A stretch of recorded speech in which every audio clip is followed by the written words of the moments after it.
Hello అందరికీ welcome to Prasanna Immadi channel అండి. ఈరోజు మన రెసిపీ వచ్చేసి క్యారెట్ హల్వా. ఎంతో టేస్టీగా ఉండే క్యారెట్ హల్వాని ఎలా తయారు చేసుకుందామో చూద్దాం. ఫస్ట్ అయితే మనకి ఏమేమి పదార్థాలు కావాలో వాటిని చూద్దామండి. ఫస్ట్ మనకైతే వాష్ చేసుకొని పీల్ చేసుకొని గ్రేట్ చేసుకున్న క్యారెట్ కావాలండి. అలాగే షుగర్ కావాలి, డ్రై ఫ్రూట్స్ కావాలి. మీకు నచ్చితే ఏ డ్రై ఫ్రూట్స్ అయినా వేసుకోవచ్చండి.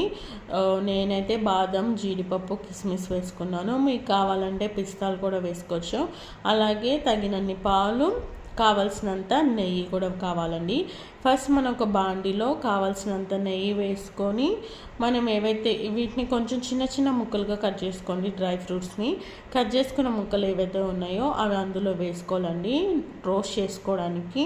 మనకి ఎలా తెలుస్తుంది అంటే చూడండి, ఇక్కడ కిస్మిస్ కొంచెం ఉబ్బినట్టు, తర్వాత అదంతా కొంచెం బ్లాక్గా వచ్చినట్టు, అంటే అది మగ్గినట్టు మనకు తెలుస్తుంది. సో మనం ఏవైతే వేయించుకున్నామో అవన్నిటిని తీసుకొని పక్కన పెట్టుకోవాలండి.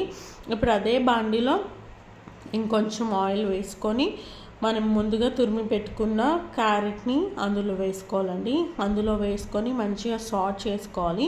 పచ్చివాసన పోయేంత వరకు, మళ్ళీ అవి మగ్గేంత వరకు మనం నేతిలోనే మంచిగా వేసుకొని సాట్ చేసుకోవాలి. ఒకలాంటి నెయ్యి వాసన వస్తుందండి. చాలా అంటే చాలా బాగుంటుంది. స్మెల్ అయితే చాలా బాగా వస్తుంది నేతి వేయించినప్పుడు. మీకు ఇక్కడ కావాలి నెయ్యి అనుకుంటే మీరు ఇంకొంచెం నెయ్యి యాడ్ చేసుకొని కూడా మీరు సాట్ చేసుకోవచ్చండి. ఇలా సాట్ చేసుకున్న నెయ్యిలో మనం ముందుగా పాలు తీసుకోవాలండి. పాలు తీసుకొని ఆ పాలు అనేటివి అందులో వేసుకొని ఇంకొంతసేపు మగ్గనించాలి. పాలల్లో అంతా క్యారెట్ అంతా మగ్గాలి. మగ్గిన పాలలోనే ఇప్పుడు మనం చక్కెర వేసుకోవాలండి. మీకు ఎంత తీపి కావాలో అంత చక్కెర వేసుకోండి. సరిపడ్డ చక్కెర వేసుకొని దాన్ని తిప్పుకోండి. మంచిగా తిప్పుకోవాలండి. మంచిగా మగ్గనించాలి. పాలన్నీ కూడా ఎగిరిపోయేంత మగ్గించుకోవాలి. మొత్తం పాలన్నీ ఎగిరిపోయిన తర్వాత ఇలా ఉంటుందండి మిశ్రమం. కొంచెం దగ్గర పడనివ్వాలి.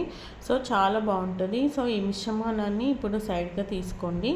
ఇలానే పాలన్నీ మగ్గిపోయిన తర్వాత ఈ మిశ్రమాన్ని తీసుకొని సైడ్కి పెట్టుకోండి. మీకు కావాలంటే ఇక్కడ కొంచెం నెయ్యి కూడా యాడ్ చేసుకోవచ్చు. బాగుంటుంది. నెయ్యి టేస్ట్ అనేది చాలా బాగుంటుంది. సో యాడ్ చేసుకుంటే మీ ఇష్టం. లేదు అంటే అలాగే తీసుకున్నా బాగుంటుంది. ముందు కొంచెం నెయ్యి వేసుకున్నాం కాబట్టి తీసుకొని సైడ్కి పెట్టుకోవాలండి. ఇప్పుడు మనం ముందుగా ఏవైతే రోస్ట్ చేసుకున్నామో డ్రై ఫ్రూట్స్ని అవన్నిటిని వేసుకొని సర్వ్ చేసుకొని తినడమే. చాలా టేస్టీగా వచ్చిందండి. మీరు కూడా ఒకసారి ట్రై చేసి నాకు ఎలా వచ్చిందో చెప్పండి. Thank you for watching.